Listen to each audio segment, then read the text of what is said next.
All right, welcome back to the car. It's Armand here, and in LA, there's so much driving done. Okay, because I know that you probably think it's like, why is this guy in his car all the time when he's recording these videos? And there's so much traffic in Los Angeles that you really can't help. But when you're sitting in the car, you do either texting or stuff like this. I usually, when an idea hits me, I'm like, you know what, let me share this with my list, let me share this with my blog, because I think it would help you out some way, shape, or form. So this is why I do this. The ideas just hit me in the car.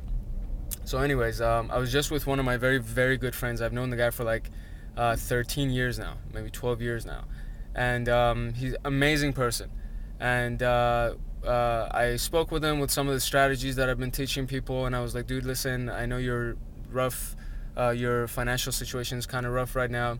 I teach people this kind of stuff. Let me teach you this and blah, blah, blah. And he's like, wow. And then I showed him like some testimonials and I'm like, this is a person. And I called, on my phone, I got one of my clients and I was like, can you please just tell this guy that what we talked about actually works? And they had this whole conversation and he was like, wow, dude, I'm really impressed.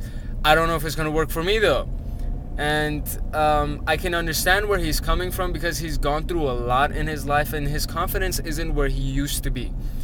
And I'm sure that you can't relate, but I can. And for a very, very long time in my life, I actually had really, really low self-esteem. And for the first 2 years that I was building my business, I had like really low self-esteem. Like I didn't really believe that I could do it, and that was, I think, one of the main reasons why I wasn't getting the kind of success that I was expecting, because just my mental game wasn't right.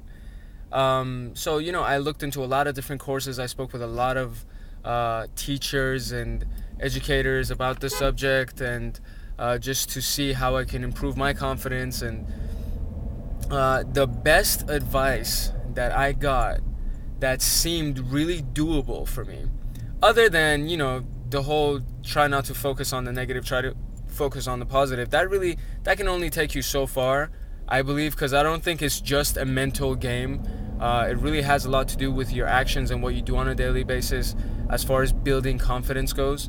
But it is mental. There is a lot of your mental game that does affect what goes on in your subconscious, and it does affect what goes on with your confidence.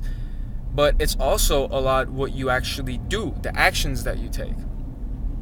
So other than changing your mental game or like trying to focus more on the positives, this is the other best advice that I really, really got, which is to rank in the successes.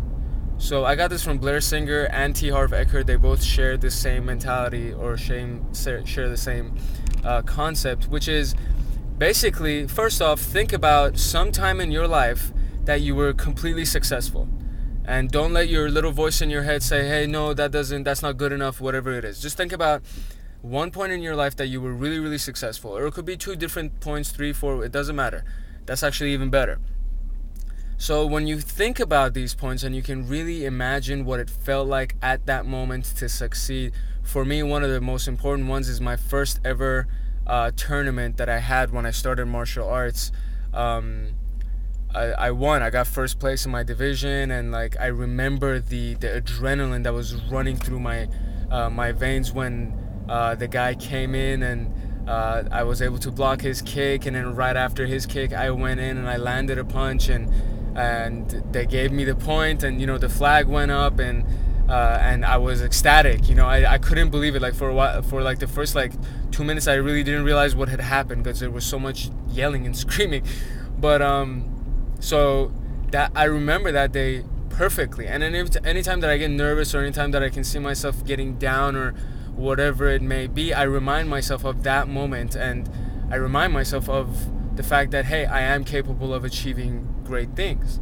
So this is what you want to do with yourself. You want to think of whatever time it was that you were really successful, and there's a huge NLP strategy that's involved with this. When you think about that point that you felt really successful, when you have that feeling inside of you, what I want you to do is take your fist. So I don't know if you can see this, but you take your fist and you just go, yes, like that, right?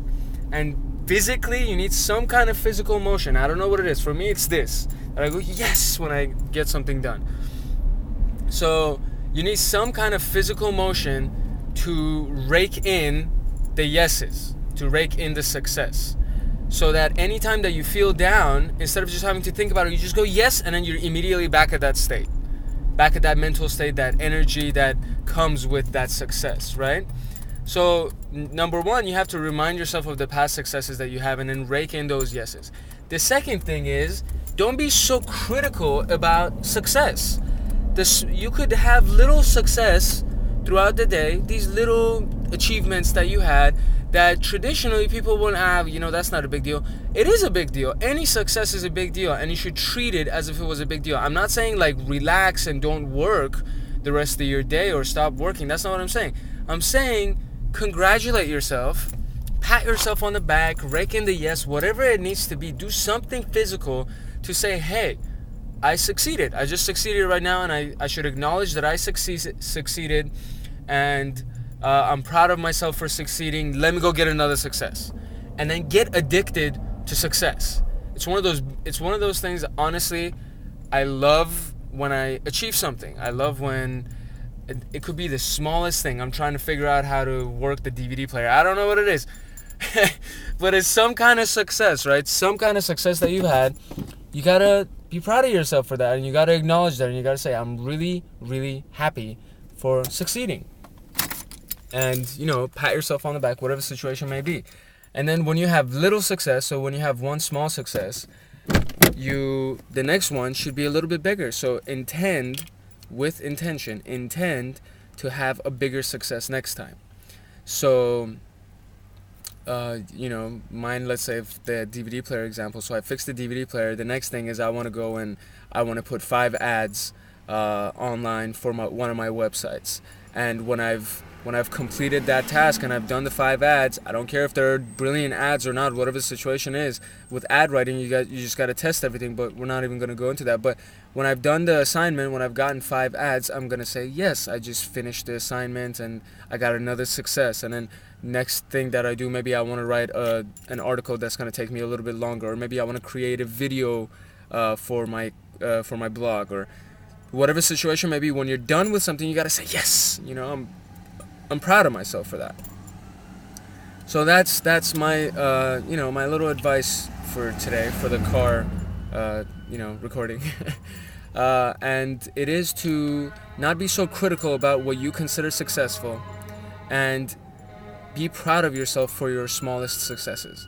And when you when you use your conscious mind and you actually consciously think about you just succeeded at something, whatever it may be, and you celebrate your success by doing the yes. When you celebrate your success, then your body is going to get used to it. And after 1 day, after 2 days, what's going to happen is that your brain, your subconscious, is automatically going to think, okay, what successes am I going to have today? And you're going to keep getting more successes, and you're going to keep breaking into success. And before you know it, in about a week, if you actually really practice this, your confidence is going to be through the roof. And then you can actually start taking the really, really big steps and, start making some huge money with your business, whatever the situation may be. But business is a mental game, and you need to have a strong mental game to be able to succeed at business. So, and that has a lot to do with your self-image and how you perceive yourself and how confident you are about yourself. So, I really hope you enjoyed this video, and I hope you find value in the video. If you have any comments, again, go ahead and post it at the bottom of the video. And yeah, Arman Vakili here, and I will talk to you soon. Bye.